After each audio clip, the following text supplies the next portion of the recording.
하나님 아버지 참으로 감사합니다.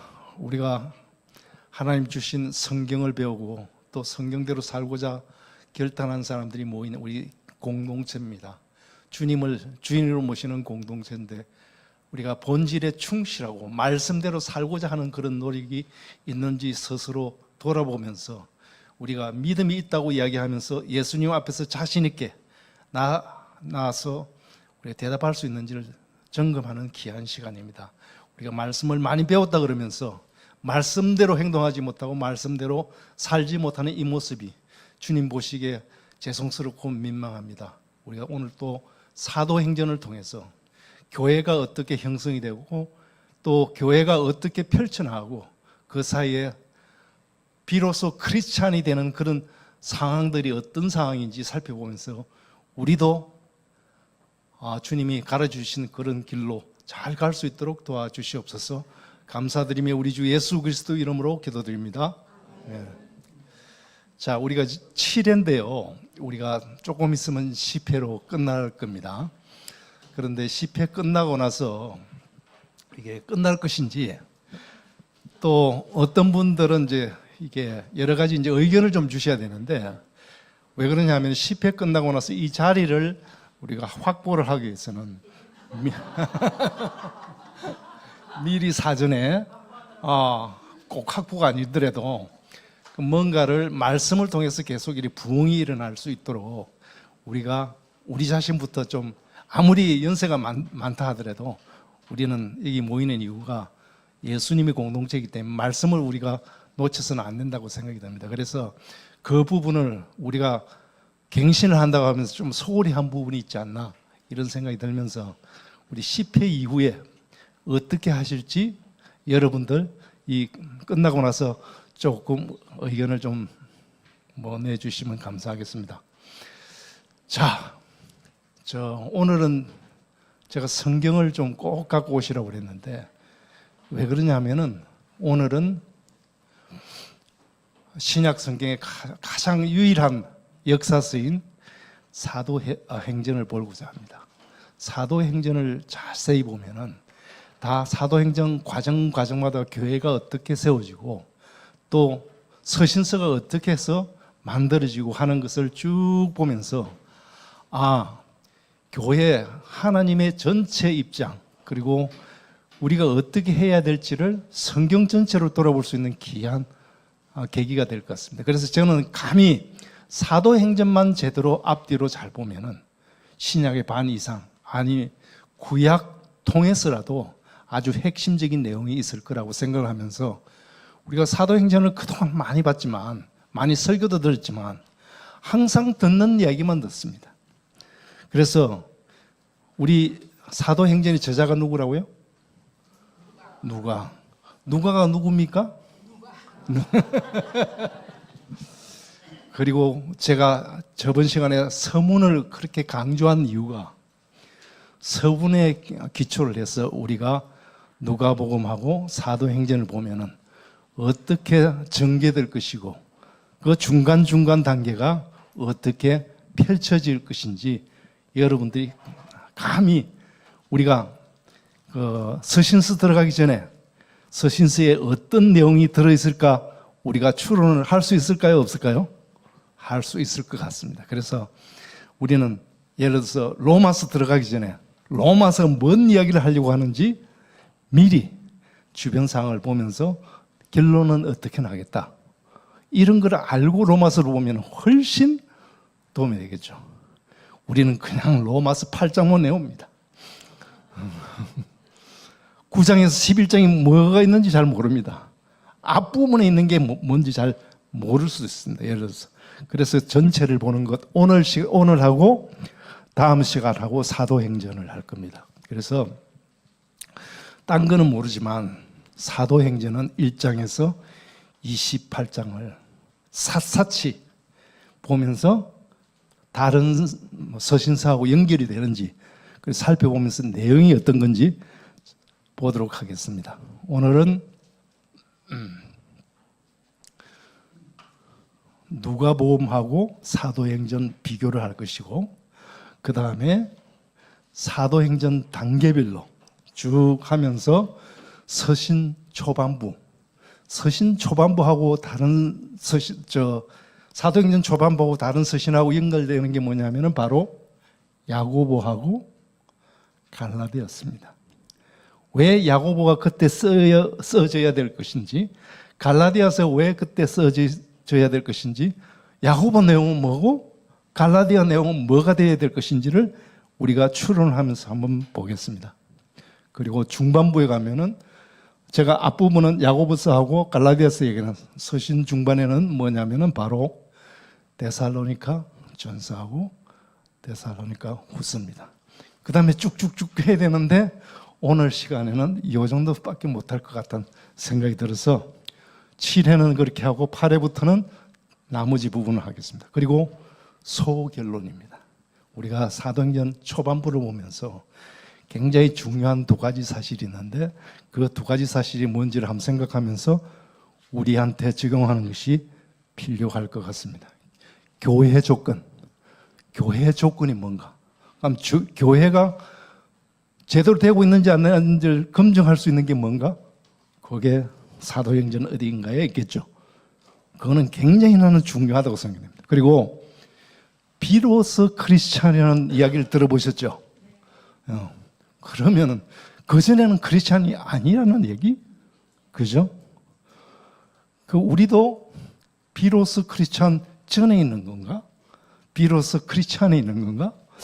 요거를 잘 한번 생각해 볼 필요가 있겠죠. 그래서 한번 들어갑니다. 이거는 항상 들어가는 게 뭐냐면은 전체 복인데 우리가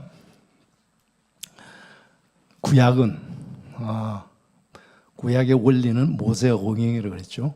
모세오경부터 시작하고 그 다음에 십자가부터 쭉 해서 우리 계시록에 가서 교회사가 있고 바로 우리 지금 아직 재림이 하지 않았으니까 그 사이에 우리가 있는데 그게 어떤 이야기가 이제 전개될 거예요. 6회부터 시작해서 6회는 공간복음했고요. 저번 시간에 오늘은 사도행전 전반부, 다음에는 사도행전 후반부, 그 다음에 요한서하고 요한복음하고 다른 공동서신, 그 다음에 마지막으로 계시록을 하려고 합니다.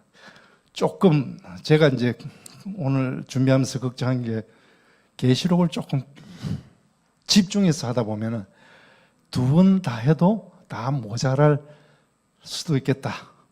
그런 생각이 좀 걱정이 되는데 어떻게 할지 한번 두고 보겠습니다. 그런데 사도행전 들어가면은 굉장히 중요한 게 앞에 있는 그림이 있죠. 큰 그림이 있는데 이게 조금 색깔이 바뀌기 시작합니다. 뭐냐면은 사도행전은 뭡니까? 성령행전이고 복음을 전하는 이야기입니다. 그죠?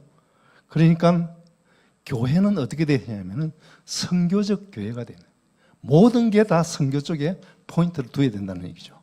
그리고 우리가 창세기부터 창조, 아담의 또 그리고 나중에 계시록에 가면은 환란 끝나고 나서 예수님 재림, 다시 환원하는 이야기가 우리는 다 아시잖아요. 그런데 아담 밑에 보면은 아브라함을 통해서 복의 근원이자 아브라함을 통해서 언약의 자손으로, 그 다음에 아브라함을 통해서, 아브라함은 이방인의 통로, 빛의 통로로 쓴다 그랬죠. 그래서 세상 역사로 지금 가는데 나중에 십자가는 뭡니까? 이미 하나님의 나라가 왔지만 아직도 하나님 나라 완성이 안 됐죠. 그래서 우리가 교회하고 우리는 어디 쪽에 포인트를 두어야 되냐면은 그들이 있는 곳, 예수님을 잘 모르는 사람들, 그들이 있는 곳, 그들의 언어로 함께 거주를 해야 될 사명이 있는 거죠. 대부분 다 보면은 따로 놉니다. 그죠? 우리는 우리끼리가 기독교는 굉장히 유행인데 사실은 그게 아니고 그들이 있는 곳, 그들의 언어로 그들이 거주하는 곳으로 우리가 들어가야 되는 거죠. 그래서 예배하고 구조하고 모든 리더십들이 다 어디에다 포인트를 둬야 되냐면은 사실은 새 인류라는데 뭐냐면은 세상 역사에, 세상 역사 쪽으로 우리가 가야 돼. 세상이 살고 있는데 우리가 포인트를 둬야 되는데 우리는 우리끼리만 그것도 확실히도 모르면서 그리고 우리 교회는 선교적 사명이 있어야 된다는 생각을 하면서 앞에 부분을 사도행전을 하면서 조금 방향을 한번 틀어봤습니다. 자, 신약 연결 이거 보셨죠? 이건 지겨우니까 그냥 갑니다. 27장 가는데 이게 중요한 두 축이 있는데 사도행전 15장에 가면 예루살렘 공회가 있습니다. 15장에 가면 굉장히 중요한 사건입니다. 그리고 나중에 바울이 다 끝나고 난 다음에 AD 70년에 가면은 뭔 사건이 있습니까? 성전 파괴가 있습니다. 근데 성전 파괴 이후에 그거 보고 나서 아주 급히 이제 이렇게 이야기를 한 게 요한복음부터 해서 쭉 나오는 요한 시리즈 나오죠. 그리고 계시록해서 27권이 이렇게 딱 스케줄로 쫙 펼쳐집니다. 메시지는 똑같습니다. 자, 그러면 연대별 한번 볼까요? 예수님 성천하시기 전에 일어났던 사건 사복음서죠. 그리고 이제 사도행전 펼쳐져 나갑니다. 35년까지 일어난 이야기 쭉쭉 나옵니다. 이렇게 요거 다 하면 시간 다 걸리는 거 알아요. 일단 요런 정도만 있다는 거 알고 AD 그리고 공동서신도 70년까지 있고 그 다음에 90년까지는 요한복음하고 요한서신 시리즈가 나오고 그 다음에 계시록이 나온다는 것. 앞에 부분 이거는 좀 반복이 되니까 여러분 그냥 이런 것만 있다고 알고 계시면 됩니다. 자, 누가복음 사도행전. 누가복음 1장이 누가복음 2편이 뭡니까? 사도행전이죠.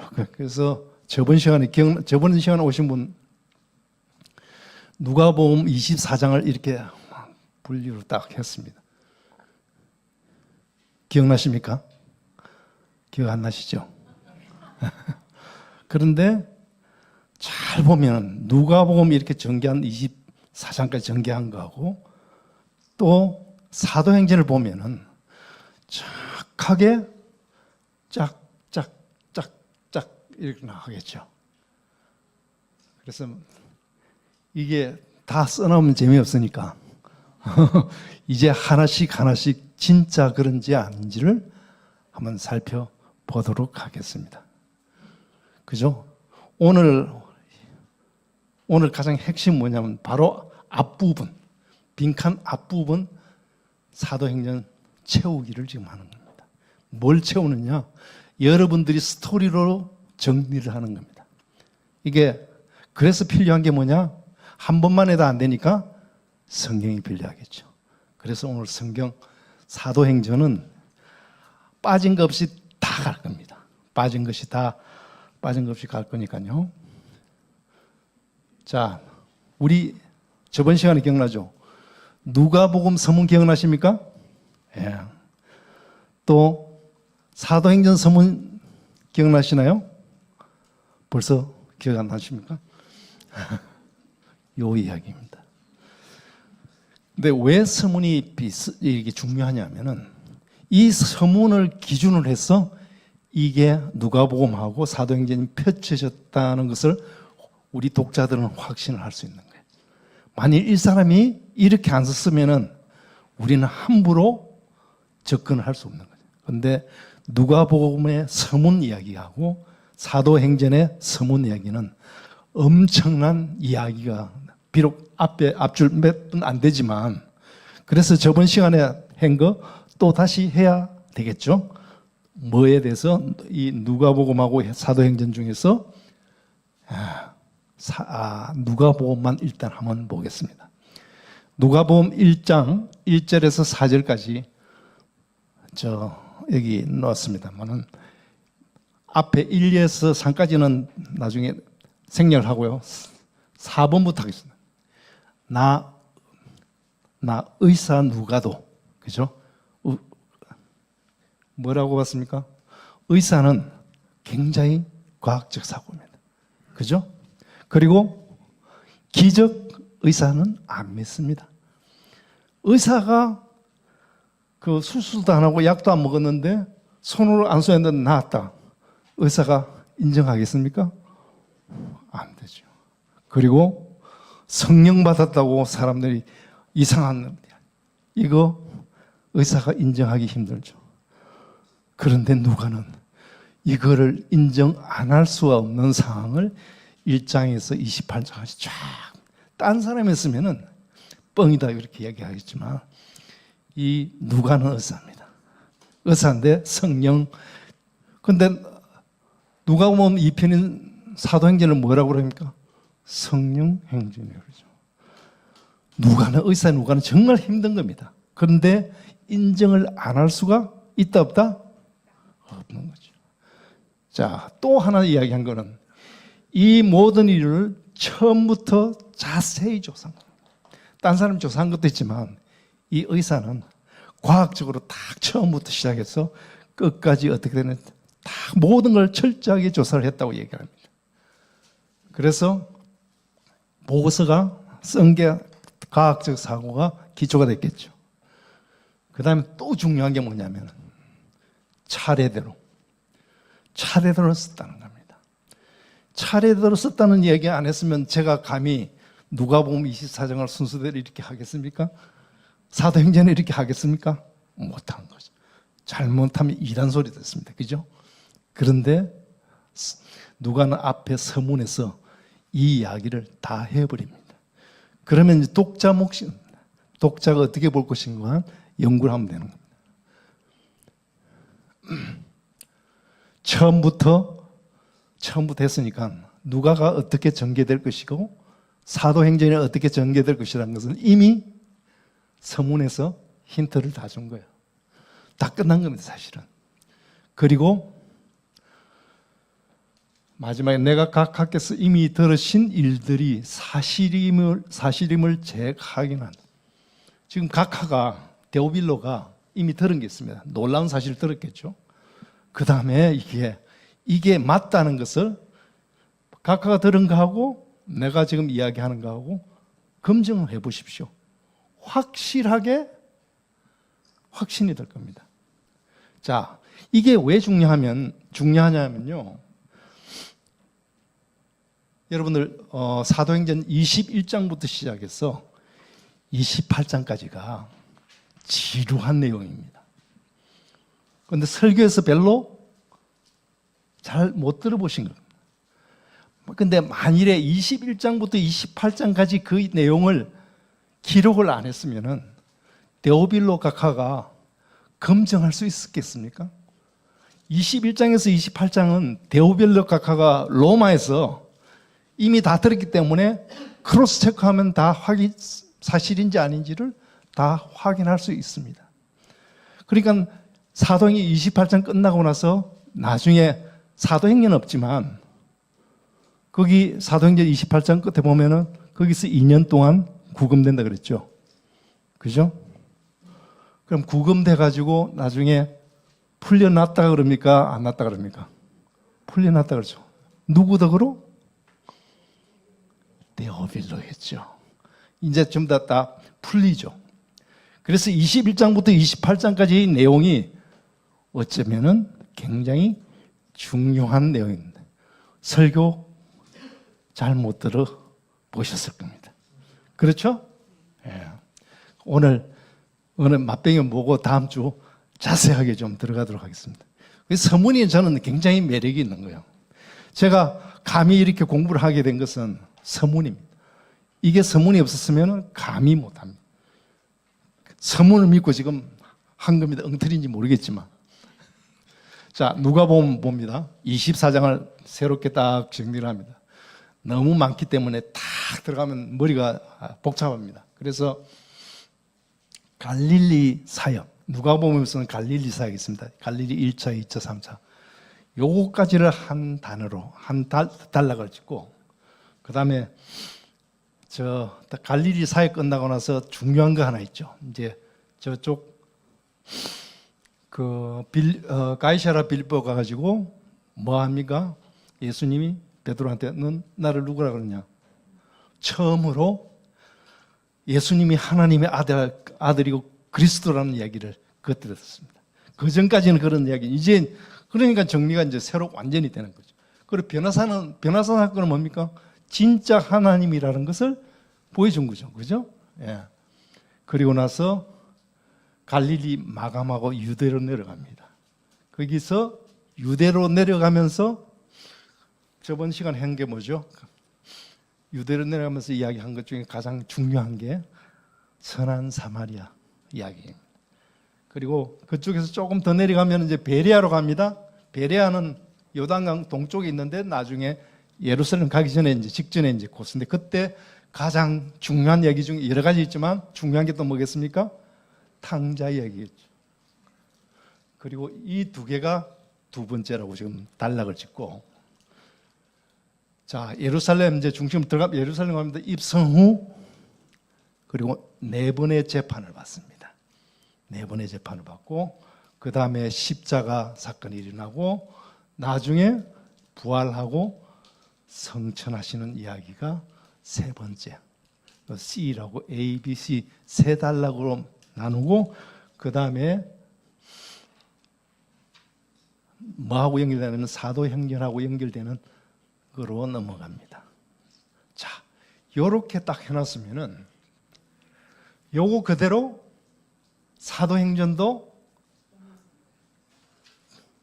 그럴 것 같죠? 저는 그렇다고 생각을 하고 아까 서문 믿고 지금 갑니다. 자, 사도행전 요약입니다. 똑같이 A, B, C 단락을 나눴습니다. 첫 번째 서문 우리가 봤죠. 근데 여기는 사도행전은 뭐냐면은 첫 번째 단락은 베드로 위주입니다.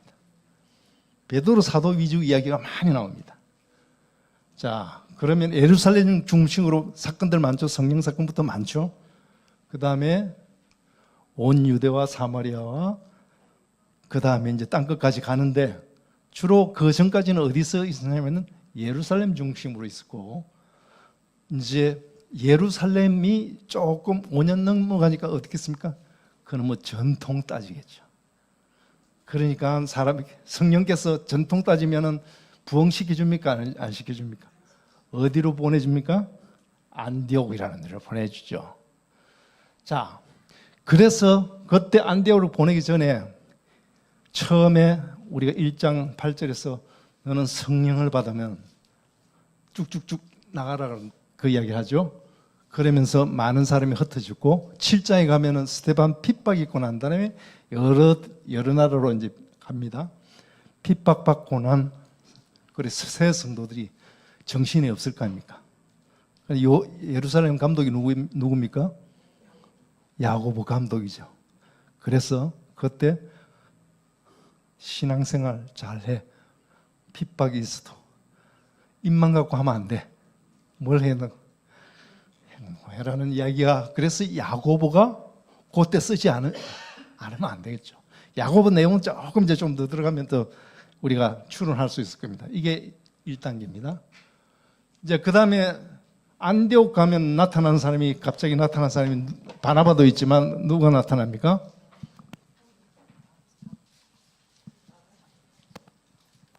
예, 바울이 나타나죠. 바울이 나타납니다.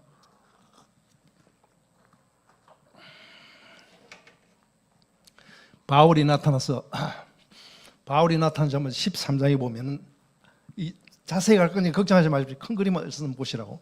13장 가면 드디어 바울이 1차 전도여행을 소아시아로 갑니다. 갔다 오고 난 다음에 이 바울하고 바나바 갔다 온 것 같고 시비 거는 사람이 있습니다. 예루살렘에 있는 성도들이 시비를 겁니다. 그래서 우리 회의하자. 그래서 사도들하고 전부 다 모여 가지고 호출한 사람이 예루살렘 감독인 야고보입니다. 그 15장 내용은 굉장히 중요하겠죠. 완전히 점검 포인트입니다. 그리고 그때 바울이 전도여행 갔다 와가지고 바울은 어떻습니까? 14년 동안 전도여행을 못 갔습니다. 이래저래 하도 사람들이 유대인들이 죽이려고 그러니까 바울은 주로 어디 있었습니까? 자기 고향인 다소에 가서 10년간 있고 아라비아 가서 3년간 있고 그럼 나중에 여기 와서 1년간 있고 이렇게 14년간 이렇게 뺑뺑이 돌았습니다. 그런데 첫 이렇게 소아시아 전도 여행을 갔은 게 어떻겠습니까? 엄청 뭐 하고 싶은 이야기 많았겠죠. 그러니까 핵심 뭡니까? 야, 구약에 있는 내가 바리새인이야. 구약에 있는 할례 그거 필요 없어. 그랬는데 그걸 듣고 나서 예루살렘의 성도들이 가만히 있겠습니까? 안 돼. 그러니까 그걸 바울이 갈라디아, 남갈라디아에 있는 그쪽에 있는 갈라디아, 자기가 선교했던 데겠죠? 편지를 씁니다. 보세요. 그러니까 첫 번째 서두가 어떻게 됐다고요? 그거는 나중에 열받은 이야기가 앞부분에 엄청나게 많습니다. 너가 어찌 그럴 수가 있냐. 그렇게 내가 열과 성을 다해서 복음을 전했는데 너 그럴 수 있어? 이런 얘기죠. 자, 2차 전도. 2차 전도는 예루살렘 공회 끝나고 난다 갑니다. 가는데 여러분 잘 알다시피 빌립보, 데살로니카, 아덴 쭉 갑니다. 그리고 고린도까지 내려갑니다. 그런데 고린도 가서 좋은 소식을 듣습니다. 어디로부터요? 데살로니카로부터. 너무 잘한다는 거예요. 칭찬하는 이야기가 데살로니카 전서입니다. 그런데 6개월도 안 돼서 가보니까 칭찬한 내용 중에 나중에 재림이 있는데 재림 너무 믿고 나서 6개월 좀 지나니까 완전히 데살로니카 교회가 개판돼 버렸어요. 그러니까 열받아가지고 어떻게 해요? 일 안 하면 먹지도 말아요. 이제 이 얘기는 그래서 나오는 거죠. 자, 그리고 3차 전도 갑니다. 이거 아주 상세하게 들어갈 겁니다. 큰 그림만 3차 전도 바울이 굉장히 포인트를 둔 게 뭐냐면 대도시인데 에베소에 굉장히 꽂혔거든요. 그런데 에베소에서 한 3년 정도 있습니다. 아마 전도 여행 중에서 제일 오래 있은 데죠. 거기서 갔는데 고린도교에 문제가 있다고 이제 옵니다. 고린도 문제 가지고 온 사람들이 있죠. 5개인가 6개인가 있죠. 그거 해서 고린도 전서 쓰고 그리고 거기에 2, 3년 정도 있다가 거기서 소요가 일어나가지고 그쪽에 있지 못하고 에베소에 있지 못 쫓겨나갑니다. 어디로요? 마게도니아 저쪽에는 빌립보로 갑니다. 근데 빌립보로 가는데 그때 초조하게 기다린 게 뭐냐면 디도를 기다리고 있습니다. 왜? 고린도 교회가 계속 문제예요. 근데 디도를 기다렸는데 안 왔어. 근데 한참 빌립보에서 기다리니까 디도가 와가지고 문제 해결됐다고 바울한테 보고를 합니다. 그래서 쓴 게 고린도 후서.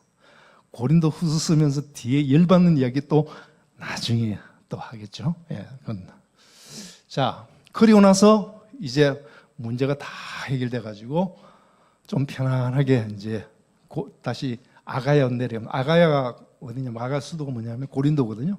고린도 가서 편안하게 이제 있는데 원래 저쪽으로 가야 되는데 예루살렘 가야 되는데 겨울이었어. 못 가. 3개월 동안 편안하게 있으면서 있는데 거기서 소식을 들어. 누구한테? 브리스길라하고 아굴라한테. 무슨 얘기요? 로마 교회가 지금 난리가 났다. 왜? 이방인 크리스천하고 유대인 크리스천하고 싸움이 나가지고 지금 이놈은 어디서 성경 다 싸움 이야기입니다.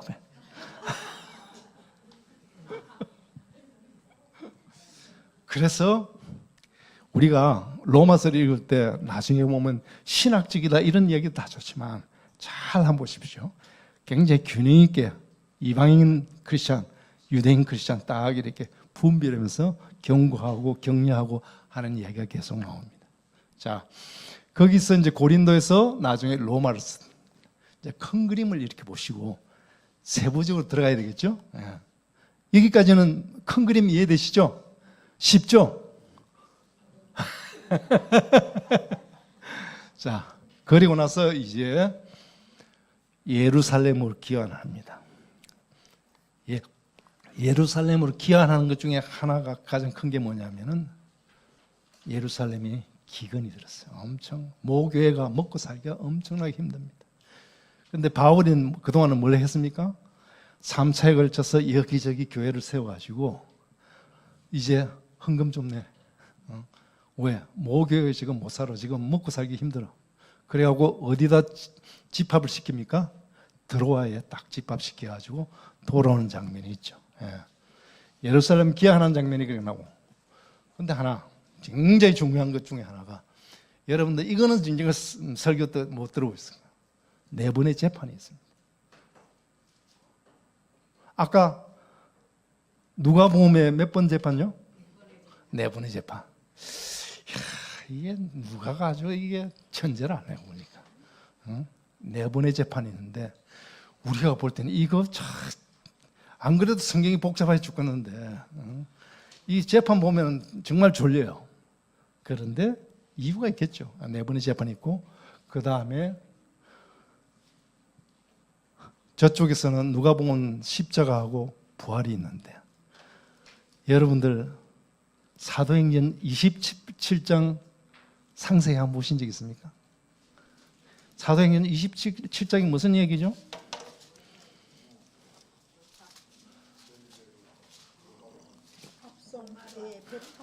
배 타고 가다 죽는, 거의 죽은 이야기입니다. 그 왜 그게 있을까요? 여기 누가복음하고 굉장히 좀 비슷하죠. 죽어버렸으면 십자가가 끝나는데 부활했죠. 거기도 참 희한합니다. 그래서 잘 안 보시면은 누가복음하고 사도행전은 딱딱 아구가 맞습니다. 그리고 땅끝 나중에 여기 부활 후 어디로 가냐면 로마로 들어가는데 아비오 광장을 갑니다. 거기 보면 28장에 보면 아비오 광장에 들어간다는 얘기가 있습니다. 여러분 영화 보시면은 황제들이 싸움을 다 하고 나서 나중에 다 이렇게 말 타고 따갈 때 로마시에서 환영하는 장소가 있습니다. 아비오 광장입니다. 지금 그게 바울이 뭐 그런 이야기는 없지만 아비오 광장을 가서 로마로 연금 상태로 가는 이야기. 이게 전부 다 보면은 하나도 놓칠 게 없어요. 자세히 보면 조금 무섭죠, 그죠?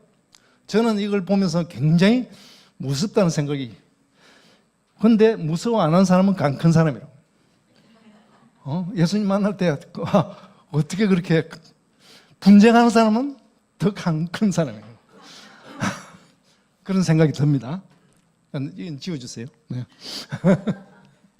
자, 이 세 번을 우리가 자세히 보면서 나중에 사도행전 각자가 이제는 우리 사도행전 28장을 딱 보면은 뭔 생각이 드느냐면은 나도 사도의 행전 29장을 써야 되겠다. 우리가 돌아가신 저 하영재 목사님이 맨날 사도행전 29장, 사도행전 29장 얘기했죠. 자기를 돌아보면서 이게 처음에 예수님 영접해서 쭉 온 신앙의 여정을 보면 지금 내가 사도행전 29장 끝부분에 지금 있지 않나 이런 생각이 들어요. 그런 거 보면은 굉장히 좀 뭐랄까 저는 약간 이 경외, 무서움 이런 것들이 있는데 나만 그런가? 이런 생각이 좀 들 때가 있습니다. 자, 이제 귀찮은 겁니다. 아까 누가복음 A, B, C 있었죠? 누가복음 A만 일단 들어가겠습니다. 요거는 빨리 가야 되겠죠? 할 게 많으니까. 요거 보면 성령 탄생 서문, 그 다음에 이 시험, 광야 시험, 그 다음에 4장에 가면은 처음으로 첫 설교, 나사렛 설교한 거, 그 다음에 4장 19절 갈릴리 1차, 2차, 3차, 이렇게 전도하는 이야기 나오죠. 이거는 누가복음입니다. 이것도 들어가려고 하면 굉장히 시간이 많이 원래는 사실 누가복음 A, 사도행전 A 이렇게 비교하면서 봐야 되는데 그러면은 올해 연말까지 힘들죠, 그죠? 그래서 그냥 누가복음은 참고만 보시고 이제 본격적으로 볼 건 어디요? 사도행전입니다. 자, 성경을 하면 그래서 제가 성경을 갖고 오시라고 그런 겁니다. 사도행전 1장부터 28장까지 하면 끝까지 한번 봅시다.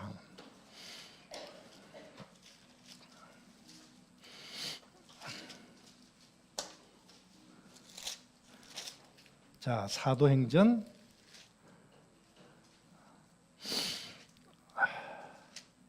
제가 이제 잠을 못 자서 그런지 눈이 지금 안 떠져가지고 자, 사도행전 들어갑니다.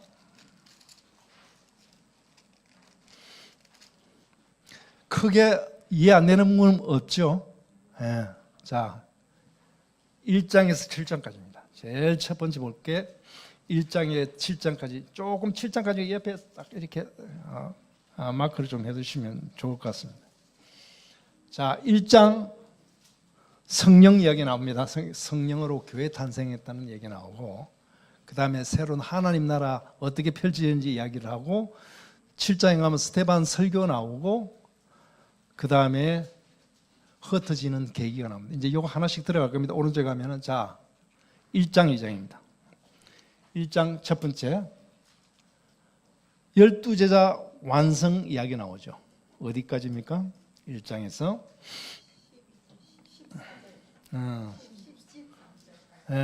12절부터 쭉 해서 12제자 마띠아 그죠? 그리고 나서 항상 12제자가 딱 되고 나서 이 파송을 보냅니다. 12제자 하고 나서 성령을 보냅니다. 예수님은 틀림없이 항상 그 준비를 합니다. 오순절 2장에 가면 무슨 얘기 합니까? 그 유명한 오순절 성경 이야기가 다 나옵니다.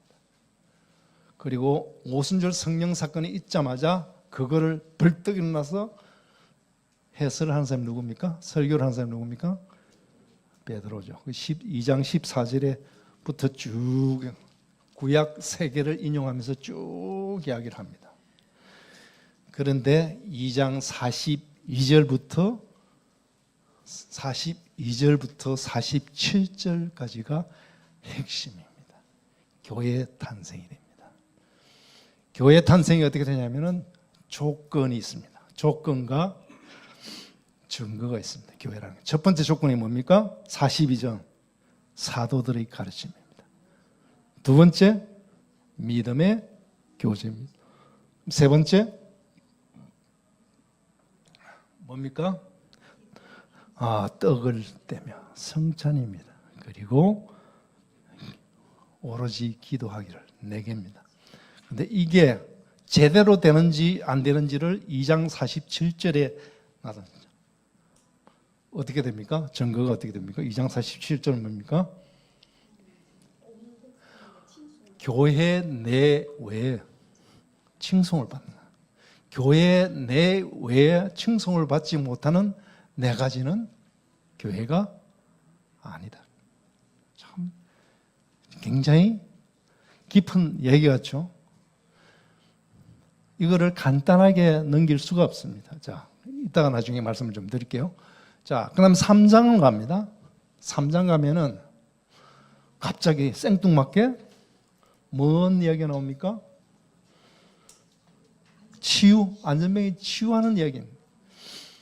그런데 여러분들이 잘 볼 때 지금 성령하고 안전병이 치유하고 이게 중간에 딱 있어요. 이게 맥이 잘 이게 통합니까? 생뚱맞지 않습니까? 이거는 누가가 의도적으로 여기다 3장 첫 번째 왜? 그 다음에 이거를 어떻게 하냐? 이 치유가 무리한테 해석을 하는 겁니다. 그 성도들한테 해석을 하고 그 다음에 또 이것 때문에 사내들인 해석하는 이야기가 나오죠. 그죠? 그게 4장이 나오죠. 예. 4장이 나오고 그 다음에 4장 23절에 보면은 같은 한 마음으로 하나님께 기도하는 성령 충만한 사람이 모여서 4가지 조건을 가지고 교회 내에 칭송을 받는 사람이 모여서 기도하니까 뭡니까? 31절에 4장 31절 하나님이 대답을 합니다. 어떻게 대답합니까? 땅을 진동시 오케이 그 정도면 됐던 하나님이 사인을 주십니다. 자, 그리고 나서 32절부터 그 정도의 한마음 기도 딱 하고 나니까 사람들이 완전히 우선순위가 성령 중심으로 됐습니다. 그러니까 제일 모델이 되는 첫 번째 케이스가 나오는 누굽니까? 바나바 이야기 나오죠. 그죠? 바나바 이야기 나오는데 바나바 이야기는 뭐 이렇게 레위 집하고 저쪽 구브로에서 온 사람이라고 그랬죠. 다 교회에다 맡겼습니다. 그런데 5장에 보면은 그 바나바하고 대비되는 사람이 하나 있습니다. 누굽니까? 그래서 5장은 여기다 쓰면 나는 내 생각에는 안 될 것 같은 거. 5장을 좀 뒤에다 갖다 놔야 되는데 이게 바나바하고 아나니비아 삽빌하고 대조를 하는 겁니다. 한 마음으로 다 됐는데 어떤 사람은 지금 바나바는 자기 이름을 내려고 했습니까? 근데 이 사람은요, 자기 완전히 딴 사람 하니까 적당히 눈치 봐갖고 자기도 내야 되겠다 해갖고 교회는 그런 것이 아니라고 지금 이야기를 하는 거예요. 이거는 사실은 낸 것만 해도 감사하지만 첫 번째 교회는 이거는 본때를 모델을 보여주기 위해서 그 당시에 첫 번째 한 케이스가 아닌가 이런 생각이 드는 거죠. 그리고 아나니아 삽비라 사건이 이제 나옵니다. 자, 그러니까 5장 12절부터 사도들이 이제 성령을 받아서 표적을 기적을 계속 일으킵니다. 그렇지만 17절에 가면은 기적 일으키는 것도 마찬가지지만 또 핍박도 엄청나게 받겠죠. 그런데 또 재미있는 게요, 다른 데는 없는데 5장 끝부분에 쭉 가면은 5장 34절에 보면은 누가 나옵니까? 가말리엘. 자, 가말리엘이 누굽니까? 그거 말고 누구하고 관계되는 사람은 없습니까? 바울의 스승이에요. 바리새인의 스승이고 힐레리 당시의 신학자의 아주 오야봉입니다. 그런데 이런 사건이 누구한테 점검을 받아야 되겠습니까? 그 당시에 바리새인이 거장한테 이게 사건이 이단인지 뭔지 아니라는 걸 확실히 누가는 정리를 해야 될 필요가 있는 거죠. 그래서 가말리엘 이야기하는 거, 난 지금 잘 모르지만 만일에 너 이거 잘못했다가 너 하나님한테 대항하는 것일 수도 있다. 잘 봐라. 그래갖고 지금 사도들이 움직이는 걸 합리화해주는 도장을 확 찍어줍니다. 가말리엘이 그쪽에 나타난 거 이해가 되시죠? 예. 이렇게 쭉 보다 보면 다 하나도 연결 안 되는 게 있습니까? 그래서 누가라는 사람이 엄청난 사람이라는 생각이 듭니다. 자, 그 다음에 6장에 갑니다. 이제 6장, 7장에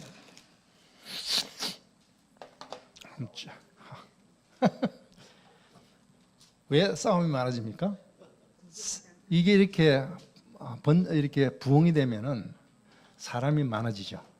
사람이 많아지면 이게 분쟁이 일어나는 것은 당연한 겁니다. 그런데 문제는 사람이 줄어드는데 분쟁이 되면은 그거는 한참 그거는 모르겠습니다.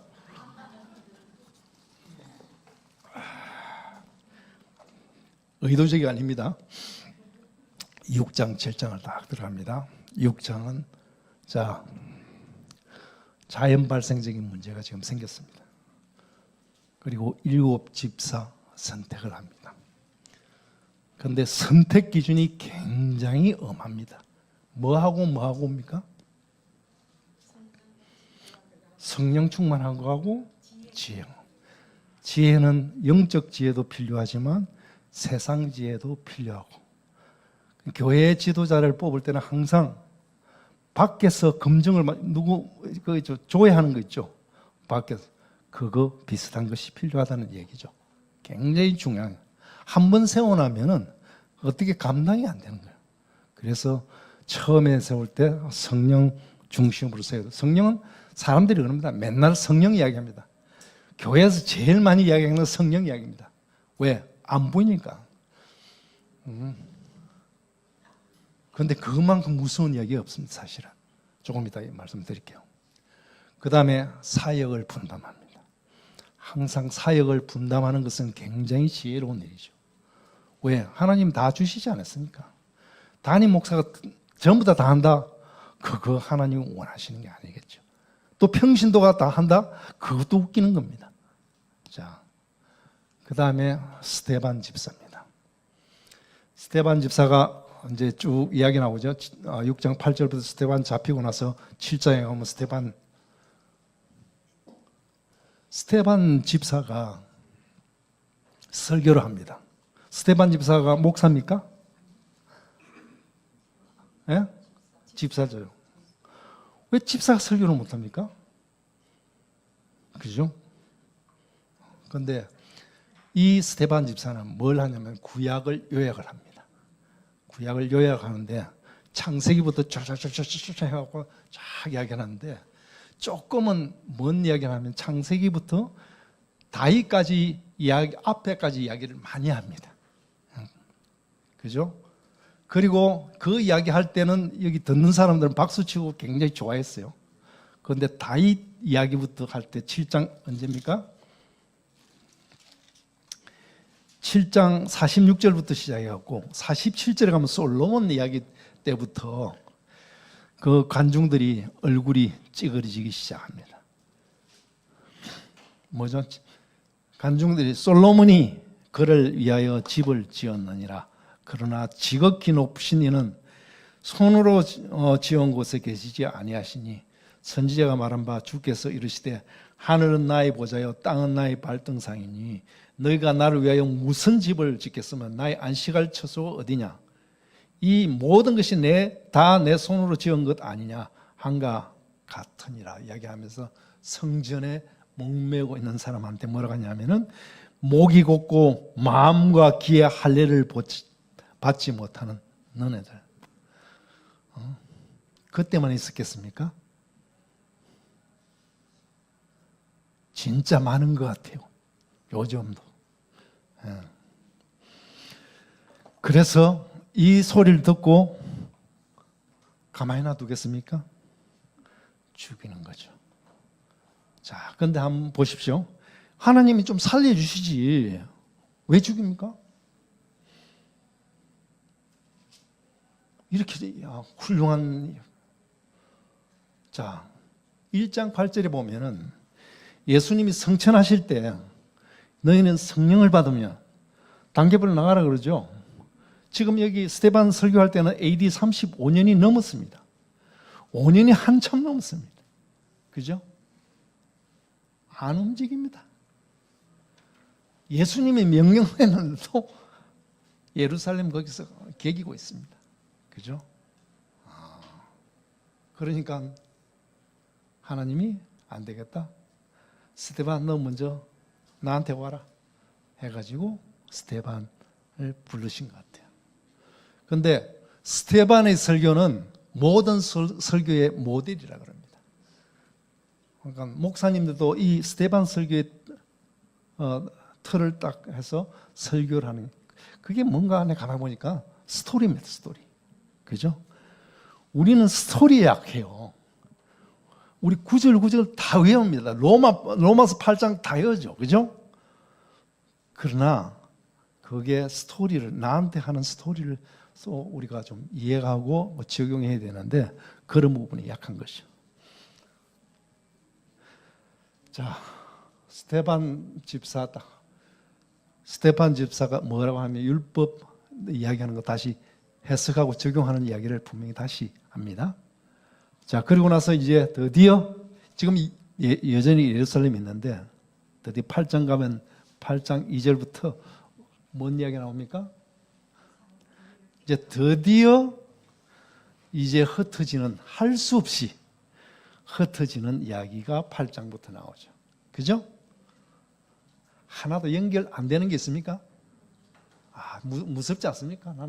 저는 이거 하면서도 굉장히 좀 소름이 쫙쫙 끼치는 그런 느낌을 많이 받았습니다. 자, 8장에서 9장까지 합니다. 드디어 움직입니다. 드디어 움직입니다. 자, 사마리아 갔다가 또 가자 가죠.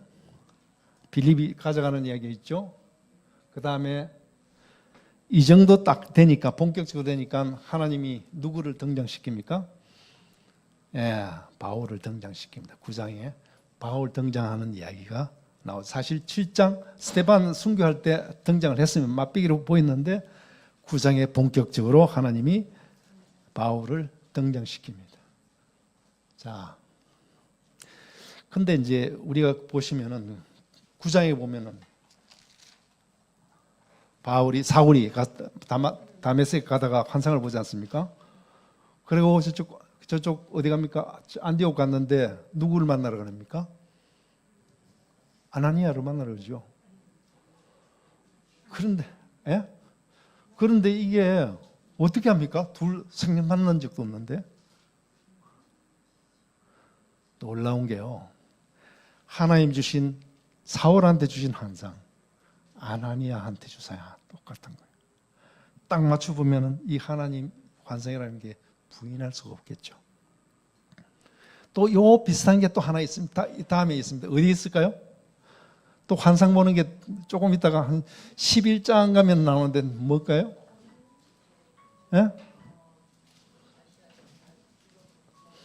베드로하고 고넬료하고 환상이 똑같죠. 이렇게 딱 맞죠. 그런데 이것 가지고 사람들이 어떤 여자가 와가지고 하나님 환상을 주셨어요. 저 남자하고 결혼해라고 그런다. 저 남자는 환상을 본 적이 없어.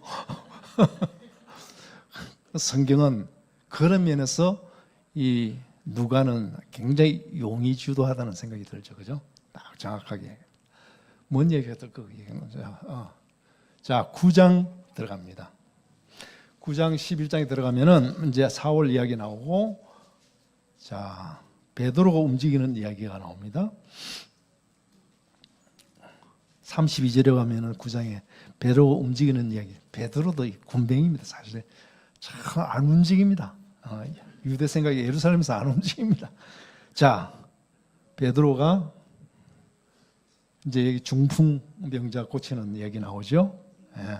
그 다음에 또 베드로가 도르가를 살립니다. 그죠?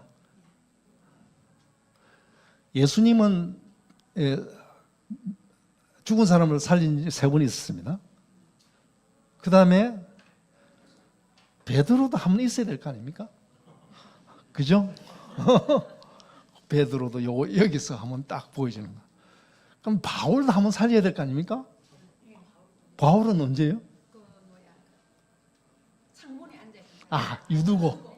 유두고 맞습니다. 그러니까 이게 베드로도 그럼 바울도 좀 있어야지. 네, 있습니다, 다. 자, 고넬 사건. 자, 그런데 우리가 9장 10장에서 보는 거 알지 않습니까? 무슨 고넬료 사건 알죠? 고넬료는 어디 사람입니까? 로마 백부장입니다. 하나님을 경외하는 사람이에요. 사실 할례를 했다는 흔적은 없습니다. 그죠? 그런데 이런 사람하고 했다고 모교에서 난리가 났습니다. 11장 보시면 뭡니까? 11장 보면 베드로가 예루살렘 교회에 보고하다. 베드로가 누굽니까? 수석 사도잖아요. 어디 보고를 합니까? 그죠? 그 이야기는 눈에 보이지 않게 베드로보다 센 사람이 있다 하는 것을 암시하는 거죠. 누가 셉니까? 야고 감독이 세라는 걸 여기서 살짝 이렇게, 그럼 우리가 캐치를 해야 돼요. 네? 자, 11장, 12장 쭉 가면요. 11장 드디어 19절부터 시작하면은 무슨 이야기가 있습니까? 안디옥 교회가 지금 난리가 났습니다. 왜 예루살렘은 난리가 안 나고 저 촌동네에 있는 안디옥에서 난리 났을까요? 그러면 전통 때문에 안 되는 거예요. 그래서 성령이 자유롭게 행동할 수 있는 안디옥으로 전부 다 사람들이 모이기 시작합니다. 자, 그러니까 어떻게 합니까? 누굴 파송을 합니까? 바나바를 파송하죠. 바나바를 파송하는데, 참 바나바가 여기서 진짜 중요한 게, 바나바는 완전히 압도적인 리더십을 갖고 있습니다. 그죠? 예루살렘한테 인정을 받은 사람이고 안디옥에서 모든 사람 자기가 존경합니다. 그런데 보니까 안디옥의 숫자가, 성도 숫자가 장난이 아니에요.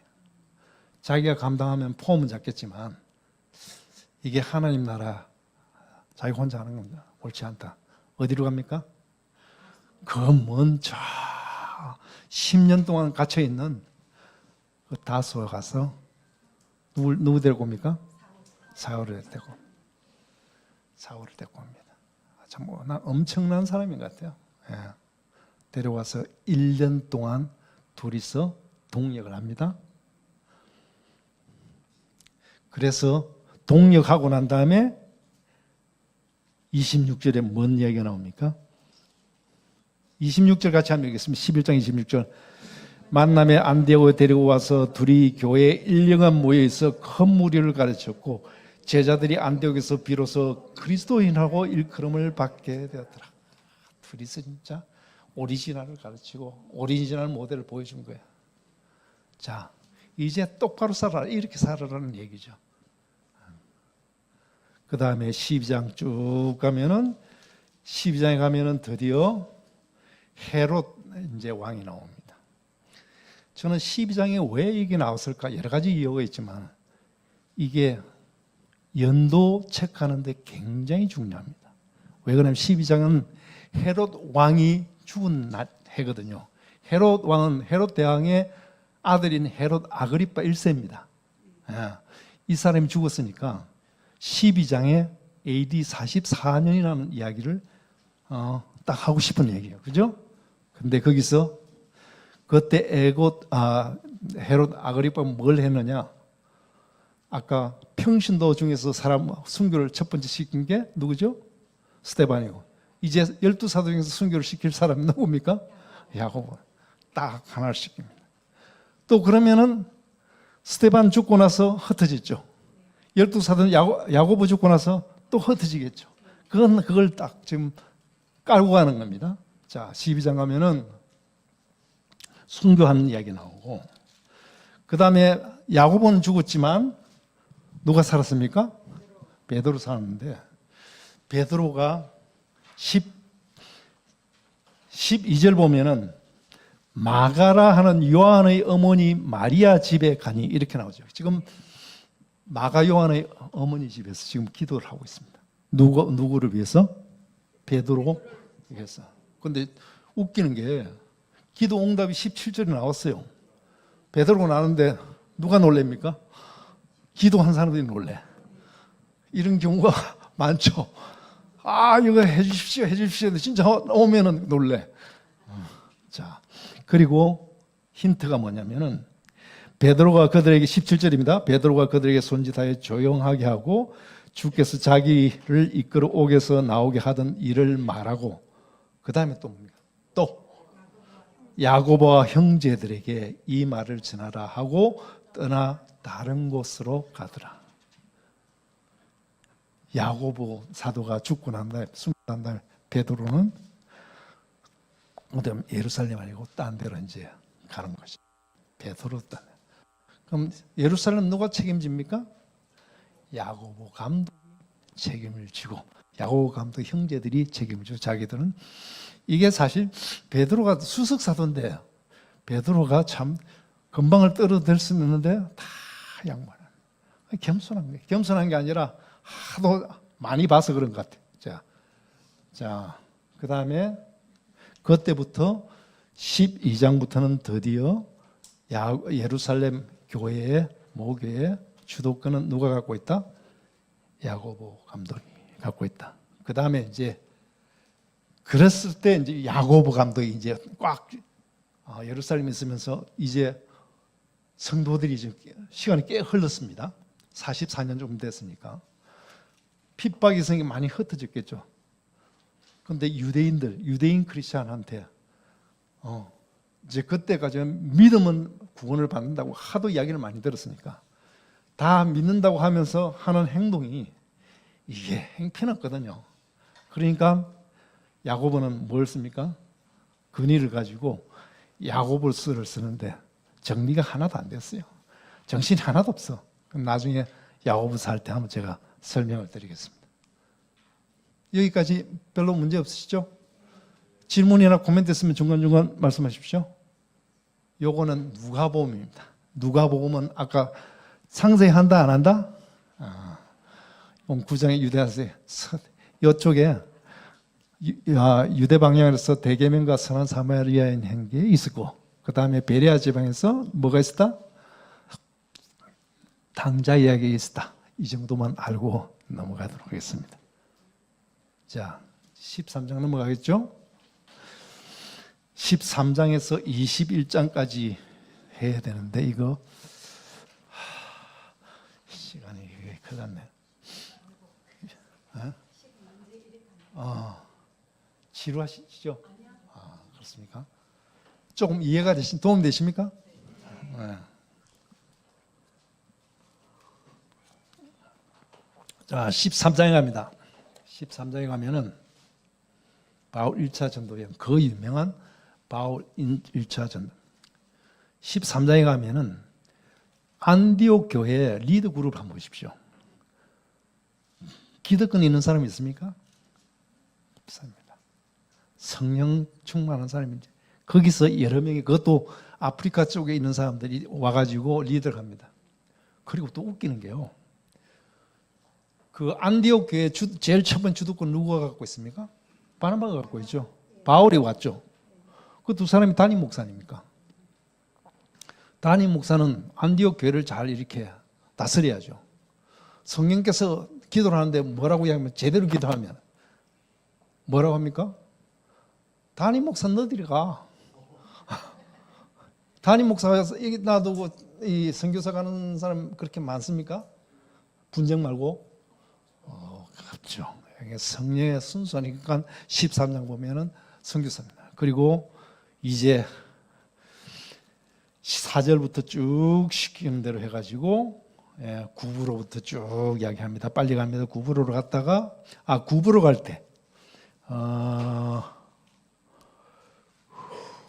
구부로 가서 그 다음에 나중에 비시디안 안디옥 이고니온 나중에 저쪽 쭉쭉 갑니다. 14장 끝부분 이고니온 갔다가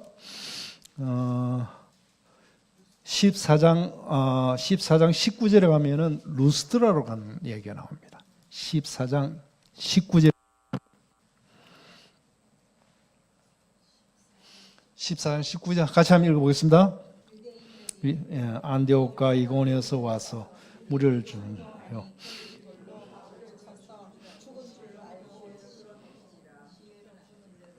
자, 이때 한번 생각해 보십시오. 바울의 입장 한번 생각해 보십시오. 자기는 누구를 죽였습니까? 스데반을 죽였죠. 지금 어떻게 생각했습니까? 자기 그대로 생각이 굉장히 많았을 겁니다. 성경에는 없습니다.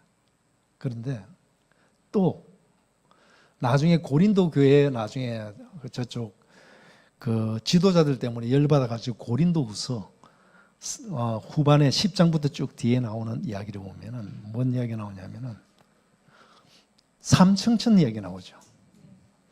삼청천을 경험을 언제 했을까? 그죠? 조금 연결이 되는 것 같은데 신학자들이 이야기하면은 아니야 이렇게 하겠죠.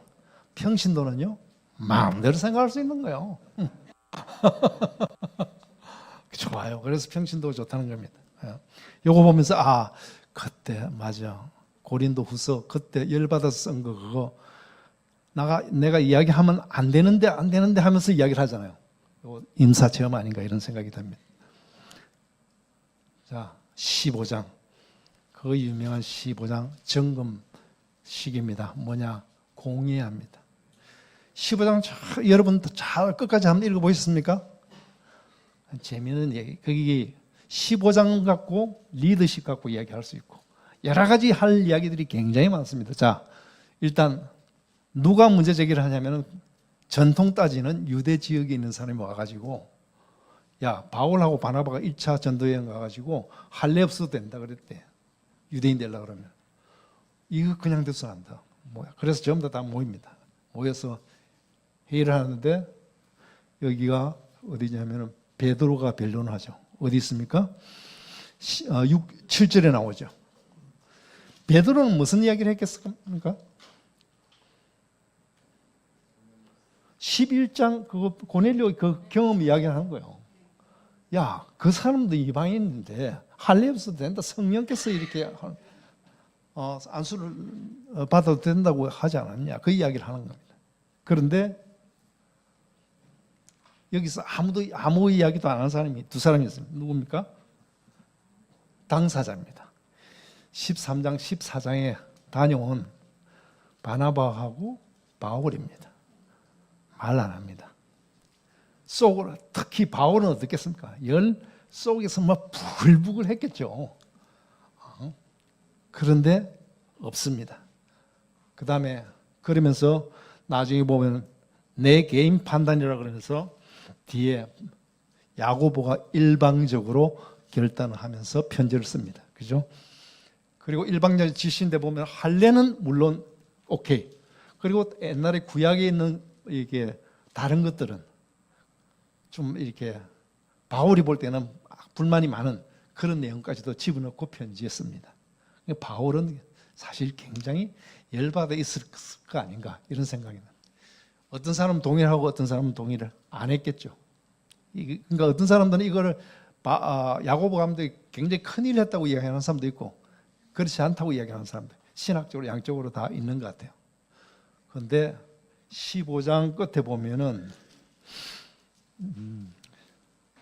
15장 36절에 보면은 2차 전도를 갑니다. 2차 전도를 가는데 무슨 얘기가 있습니까? 예. 바나바하고 바울하고 왜 싸웠을 것 같습니까? 그거는 그쪽에 성경에 있는 얘기고 뭔 것 같습니까? 15장 공의회 때 엄청 지금 열받아 있는 건 아닌가. 그게 평신도의 묵상입니다. 자, 그리고 나서 그리고 그래서 지금 갈라디아서를 이때쯤 썼을 텐데 갈라디아서는 야, 그렇게 내가 설교를 하고 강의를 했는데 유대인 된다고 해서 성령으로 끝나는 것이 뭘 필요 없다고요? 할례 같은 거 필요 없다고 이야기합니다. 그럴 수 있냐고 그냥 열받아서 갈라디아서 보면 저번에도 말씀드렸지만 서문은 완전히 베드로가 열받은 이야기만 쫙 늘어났습니다. 그런데 바울 서신 중에 다른 데는 그런 게 없습니다. 자, 15장 36절에서부터 시작해서 18장 22절까지 한번 봅니다. 자, 16장 가시면 여러분들이 잘 아시는 환상 이야기죠. 사실 동쪽으로 가고 싶었는데 에베소로 가고 싶었는데 성령이 못 가게 하죠. 어디로 갑니까? 빌립보로 갑니다. 빌립보 여기 가면은 이제 유럽의 첫 교회 아닙니까? 근데 사실은 여기 보면은 바울은 이 빌립보 교회의 첫사랑교회예요. 엄청나게 개인적으로 하고 싶은 이야기가 많아요. 물론 뒤에 든든한 루디아가 이거 잘 돼줬으니까 그런 것도 있지만 어떻게 하든지 간에 빌립보 교회는 여러분 빌립보서를 쭉 보시면 진짜 사랑 레터라는 느낌이 좀 들 정도로 엄청 딴 거하고는 좀 틀립니다. 에베소 가면 뭐 교회론하고 뭐 이렇게 나오는데 거기는 그런 것도 없고 그냥 사랑 이야기만 주로 있습니다.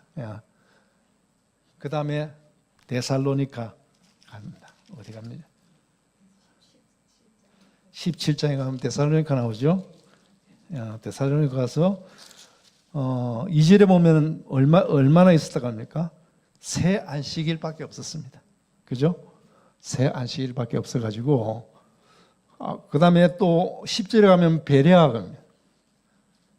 베레아 가면 10절에 나오죠? 베레아 가면 무슨 얘기를 합니까?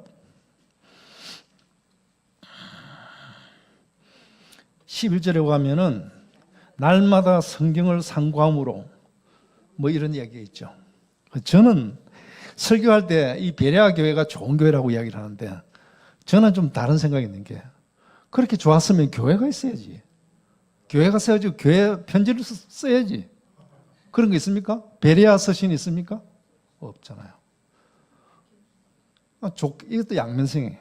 좋게도 이야기할 수도 있지만 그렇게 잘 아는데 교회가 안 세워져? 그게 이상하다 이런 생각이 들어요. 그 다음에 더 이제 그 다음에 뭐 어디입니까? 아덴이죠. 아테네입니다.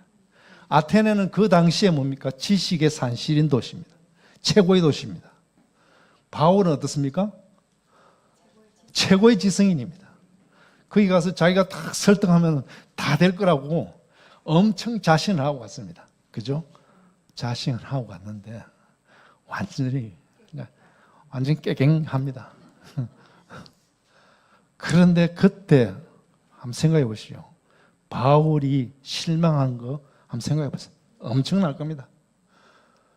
자, 아덴에서 고린도로 오는데 나 조금 이따가 이제 딴 데서 이야기를 할 텐데 아덴에서 고린도까지 한 80km가 된답니다. 해안길로 쫙. 이제 거기서 해안길로 내가 왜 안 됐지 이러면서 내가 걸어왔을 때 어떤 생각을 했겠습니까? 그리고 고린도 와서 고린도가 그 해안길로 따라오면 고린도 큰 산이 있어요. 그 산에서 보면 아덴이 보입니다. 저쪽에. 아덴에 고린도에서 얼마나 있었다고요? 18개월 있습니다. 산에 올라가고 아덴 볼 때마다 잘해야지. 그리고 그래서 보면 고린도 전서 2장 3절을 보면 뭐라고 합니까? 내가 고린도 갔을 때는 두렵고 떨림으로 갔다. 왜 그런지는 이해하시죠? 네. 그건 조금 이따가 또 할 텐데 야 큰일 났네. 아직 조금밖에 못했는데 그래서 이제 고린도 지금 내려왔습니다. 고린도 내려왔는데 엄청나게 좋은 소식이 들어왔어요. 새 안식일밖에 없었는데 그쪽에서 엄청 잘한다는 거예요. 그래서 엄청 잘한다고 막 칭찬을 하는 게 데살로니가 전서입니다. 그런데 끝에 부분에 딱 뭐냐면 핍박을 계속 받고 있으니까 격려해 줘야 될 거 아닙니까? 격려해 주는 내용이 뭐였습니까? 재림, 너 인내해라. 예수님 재림할 때. 그런데 그것까지 좋았는데 6개월도 조금 또 소식이 왔어. 고린도에. 지금 고린도 18개월 있지 않습니까? 또 와서 뭐라고 합니까? 거기는 일도 안 하고 그런데 왜? 재림이 있다고. 열받아가지고 데살로니가 후서를 써요. 일 안 하면 먹지도 말라고 이야기. 엄청 강한 비판 톤으로 하죠. 이제 그런 거를 보고 데살로니가 후서를 봐요. 그런 걸 보고 데살로니가 전서를 봐야 그 내용이 다가오죠, 그죠? 18장에서 21장까지 갑니다. 18장 고린도에서 잠깐만 지금 50분이니까 이렇게 하죠. 그 나중에 이제 가면 이렇게 쭉 나올 거거든요. 이거 오늘 다 못할 것 같아서 다음 주로 하는데 그 중간에 좀 도움이 될 만한 걸 하겠습니다. 21장에 가면은 이게 있습니다. 21장에 가면은 예루살렘 기한하는 이야기 나오고, 이건 다음 주에 하겠습니다. 재판 이야기가 쭉 나오고, 그 다음에 27장에 압송 항해되는 문제가 나오고, 그 다음에 이 로마로 입성하는 이야기가 나오고, 그 다음에 입성하고 나서 감옥에서 나와서 이 옥중서신, 그 다음에 요거까지 다음 시간에 하고요. 자, 최초 질문의 답. 아까 처음에 할 때 요거하고 빈칸이 있었죠. 기억나십니까? 그 일부만 좀 했습니다. 앞부분 좀 했습니다. 기억나시죠? 예. 자, 그 다음에 요거까지는 하고 가겠습니다. 예. 누가복음 보면은 처음에 공생애 할 때 갈릴리에서 1차, 2차, 3차 했죠. 그죠? 그리고 나서 빌립보 갑니다. 빌립보는 드디어 예수님이 하나님의 아들이고 살아있는 하나님이고 메시아라는 이야기를 거기서 듣고, 그 다음에 저쪽 유대 방향으로 가가지고 설교하는 게 선한 사마리아인, 그리고 저쪽 밑에 가가지고 베레아 가서 탕자 이야기가 나오죠. 그런데 그 다 끝나고 나서 예루살렘에 올라갑니다. 예루살렘에 올라가는데, 자, 거기서부터 우리가 누가복음에서 사도행전을 바뀌는 거 보면은 어디로 가냐면은 스데반이 순교를 당하면서 사마리아로 베드로하고 요한이 내려가는 장면 나오죠. 그 다음에 요빠에 베드로가 가가지고 도르가를 살리는 이야기 나오죠. 자, 그 다음에 가자 가가지고 내시 사건 있죠. 그리고 나중에 저쪽에 북쪽에 있는 안디옥으로 간다는 얘기가 사도행전 앞부분에 하고 누가복음, 그냥 큰 그림만 지금 말씀드린 겁니다. 자, 1차 전도여행 안디옥에서 출발합니다. 그리고 저쪽 이 구부로를 통해서 저쪽 버가까지 갑니다. 버가에서는 무슨 일이 있을까요? 기억 안 나시죠? 마가라는 친구가 그 앞에 있는 토로스 산맥이 엄청 높으니까 귀한 공자가 왕자가 그거 보고 나서 난 못 가겠다 해갖고 다시 예루살렘에 가죠. 그것 때문에 바울이 열받은 이야기 나오죠. 그리고 루스드라 아까 임사 체험 기억나시죠? 1차 전도여행입니다. 2차 전도여행 안디옥에서 시작을 합니다. 그리고 어디로 가냐면은 산상을 하고 저 빌립보로 올라갑니다. 빌립보 올라가서 거기서 데살로니가 가서 새 안식일을 보내고 아데노 가서 실패하고 고린도로 가서 고린도에서 18개월 있으면서 데살로니가 전서, 데살로니가 후서 적은 거 이야기를 합니다. 걱정하지 마십시오. 다음에 또 이게 좀 있으니까요. 오늘 시간이 잡아서 일단 자 3차 전도여행입니다. 안디옥에서 에베소에서 2, 3년 있다가 거기서 고린도 전서를 씁니다. 그리고 고린도 3년 있다가 저쪽 빌립보 쪽 올라가 가지고 디도가 오는 바람에 고린도 후서를 이제 쓰고, 그리고 고린도 후서 끝나고 나서 나중에 모든 문제가 다 끝나고 난 다음에 아가야에 있는 고린도 가가지고 3개월 동안 겨울에 있으면서 뭘 썼다고요? 로마서를 썼다. 이제 그 이야기를 이제 하는 겁니다. 그리고 돌아올 때는 드로아에서 전부 다 제자들 다 그쪽 오라 그래요. 드로아에서 집합해가지고 그래서 내려오면서 어디 가냐면은 밀레도 오면서 에베소로 가야 되는데 에베소 갈 시간이 없어. 그래서 에베소에서 누구를 부릅니까? 장로를 부르면서 엉엉엉 울고 그러죠. 내가 여기 예루살렘 가면 죽을지도 모른다. 그거는 로마서 끝부분에 들어가서 죽을지 모른다고 끝부분에 있습니다. 자, 그래서 가이사라 쭉 내려가다 가이사라에 누굴 만납니까? 빌립의 여자 딸들 만나는 게 여기 나오죠. 그리고 나서는 예루살렘에 가는 이야기. 여러분들 다 아시지만 혹시 이제 참고로. 자, 이거는 27장입니다. 이거는 완전히 죽은 목숨인데 살아났다는 거. 27장에서 상세하게 좀 설명드릴 거고. 자, 아까 고린도 조금 이야기했는데 여기 표시하시죠? 예, 아덴에서 고린도 여기 보면 해안길이 있습니다. 조금 저쪽 고린도 산이 있습니다. 조금 거기서 내다보면 이게 18개월 동안 자주 올라왔을 겁니다. 내다보면서 잘난 척하다가 완전히 그렇게 두렵고 떨리지 않았겠습니까? 예. 아덴 선교 실패했습니다. 80km 묵상하면서 해안에 이동했을 거고, 자, 진짜 두렵고 떨린 마음으로 고린도 산 자주 올라가고 아덴 생각하면서 다짐을 했습니다. 절대 실패한다. 고린도 교회는 살려야 되겠다. 그래서 고린도 교회가 고린도 원래 편지가 4개거든요. 근데 두 번째, 네 번째만 남아 있는 거 아니십니까? 그래서 고린도 교회가 바울한테는 굉장히 중요한 겁니다.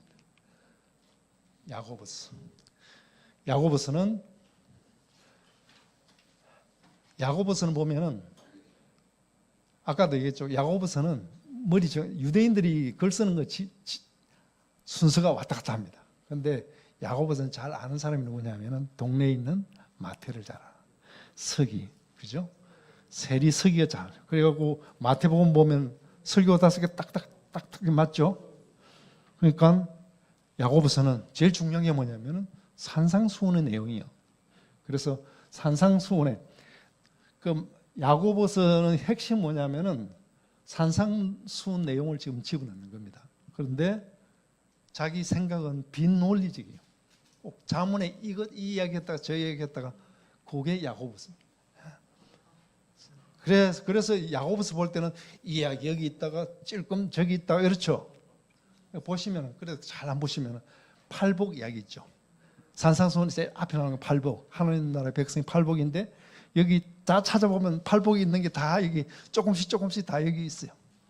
그 다음에 율법 존중하라고 이제 예수님이 율법의 완성이라고 이야기하죠. 예수님을 믿지 않으면 율법 그거 절대 못 지킨다. 이게 뭐라고 합니까? 의가 하나도 잘못되면은 율법이 잘못된다. 그건 꽝이야. 예수님을 믿어야 된다. 그 얘기죠. 그 다음에 하나님 나라 생활 라이프 스타일이 뭐냐면은 여러 가지 이야기를 하는데 위선, 재물, 판단 이야기를 합니다. 여기도 뭐 위선 선생 조심해야 되고 혀 조심해야 되고 그 다음에 두 주인 특히 재물 조심해야 된다는 이야기를 똑같이 합니다. 그러면서 너희들이 못 따라가니까 어떻게 해야 되느냐? 이 계벌 메꾸는 거는 산상수훈에는 주기도문이고 이쪽은 뭐냐? 기도하라고 온 동네방네 여기저기 다 기도하라는 이야기가 펼쳐져 있습니다. 결론은 똑같습니다. 결론은 좁은 문 좁은 길이고 행함 열매다. 이 똑같이 행하는 믿음이다. 열매다. 그러니까 야고보서 보면은 굉장히 복잡한 것 같지만 산상수훈의 재탕이죠. 그죠? 굉장히 처음에 교회 생기고 나서 굉장히 중요한 얘기죠. 그래서 우리가 야고보서 산상수훈 중에서도 산상수훈이 모든 그의 기초가 된다고 생각하는 게 굉장히 중요한 얘기죠. 갈라디아서 이거는 시간이 자 5분 정도 더 넣어도 되겠습니까? 예.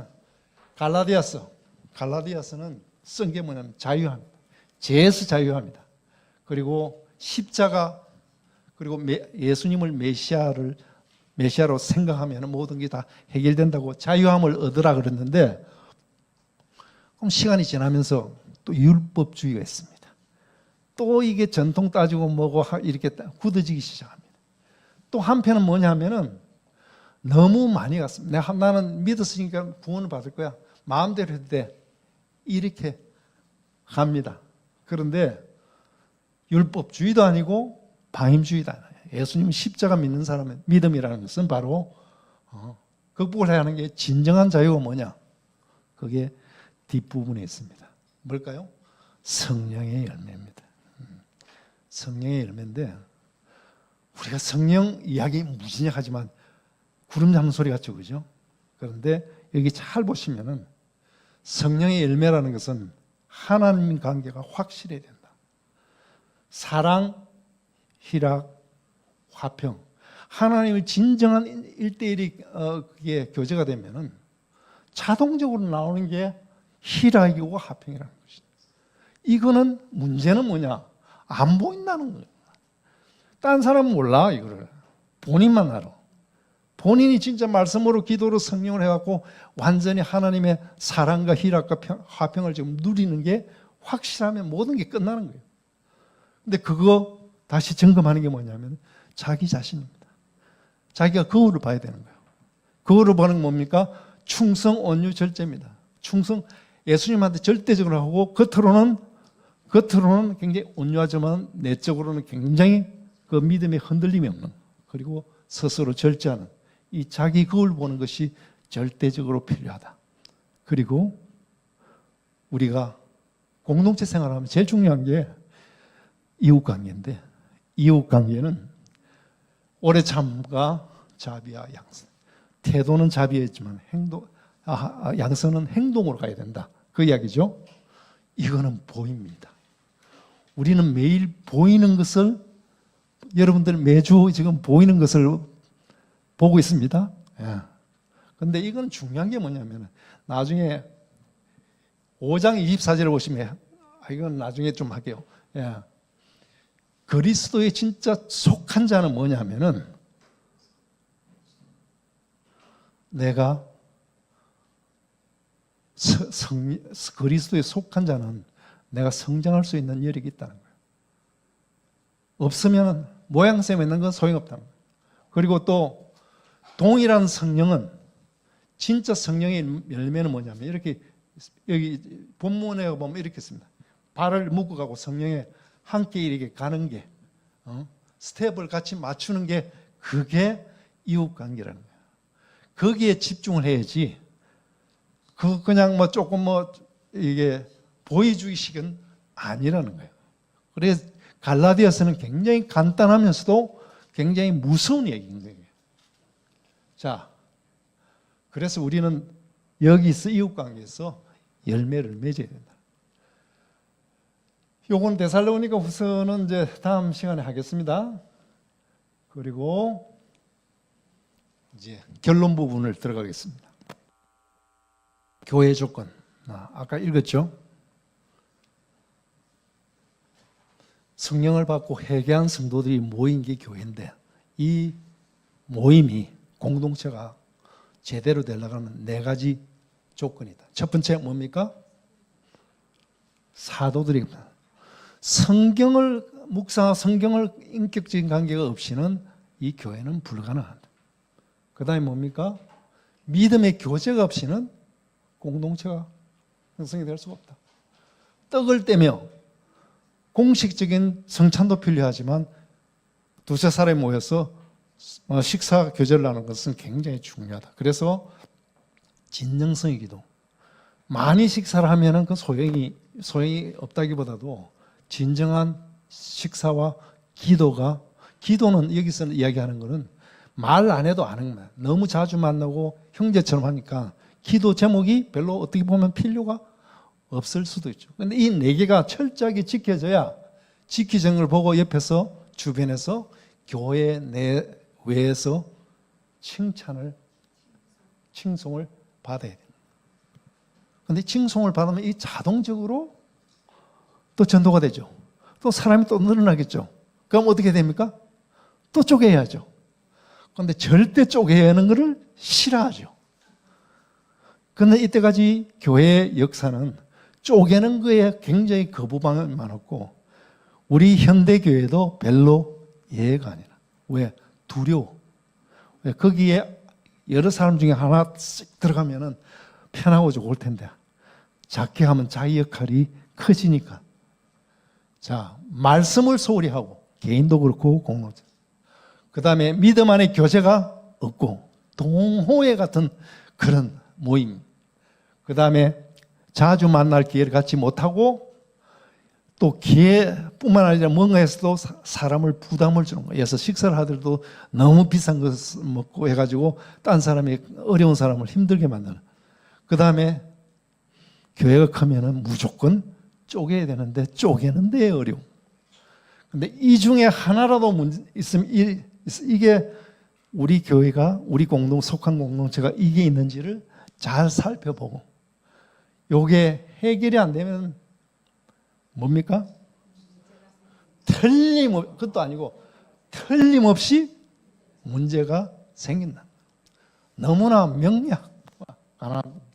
자, 그래서 뭐냐면은 우리가 두려움을 하는 게 연합이 아니라 일치적으로 해야 돼요. 연합은 뭐냐면 항상 존재하는 조직이 돼야 되고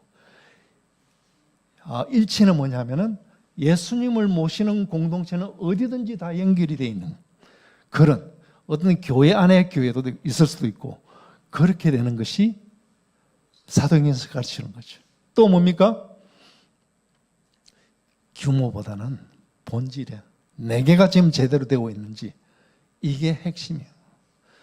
지금 밖에 우리 세상적으로 판단하지만 다 그 소용없고 이게 성경에서 이야기하는 교회 조건 4개 이게 얼마나 잘 그리고 또 커졌을 때 어떻게 유니티로 가고 일치로 가고 연합으로 가지 않는 것 이게 핵심이라는 거예요.